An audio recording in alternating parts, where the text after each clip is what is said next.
Penguins का जीवन अब खतरे में है। मौत की ओर कदम बढ़ा रहे हैं हर रोज। पेंगुइन्स का जीवन खत्म होने की कगार पर है।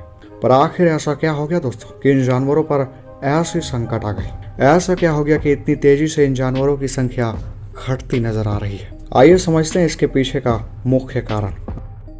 अंटार्कटिका महाद्वीप, जिसे धरती का रेफ्रिजरेटर भी कहा जाता है, या आप इसे ठंडा रेगिस्तान भी बोल सकते हैं, पर अब यह महाद्वीप भी ग्लोबल वार्मिंग की चपेट में आ चुका है।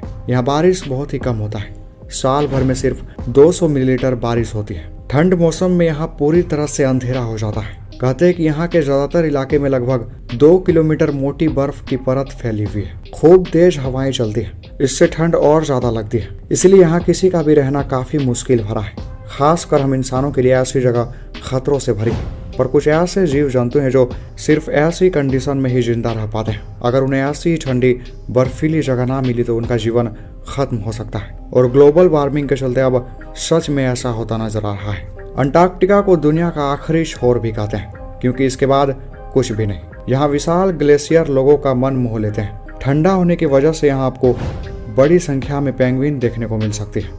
बीते कई वर्षों से अंटार्कटिका की बर्फ की चादर पिघलती जा रही है। कम होती समुद्री बर्फ ने पिछले सभी रिकॉर्ड तोड़ दिए हैं। वैज्ञानिक इस घटनाक्रम पर चिंता जता रहे हैं, क्योंकि इससे सारी दुनिया की जलवायु पर बुरा असर पड़ सकता है। साथ ही वहां रह रहे जानवरों का भी जीवन खतरे में है। प्रदूषण ने अंटार्कटिका महाद्वीप को भी नहीं छोड़ा।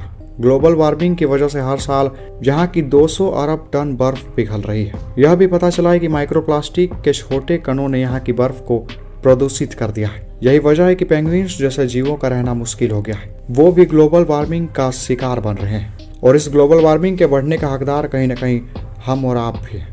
अगर आपके पास ऐसा कुछ सुझाव है जिससे प्रदूषण, ग्लोबल वार्मिंग कम हो सकता है, तो कमेंट कीजिए। और आगे की ऐसी इन्फॉर्मेटिव वीडियोस हिंदी में देखने के लिए इस चैनल को सब्सक्राइब कर लीजिए।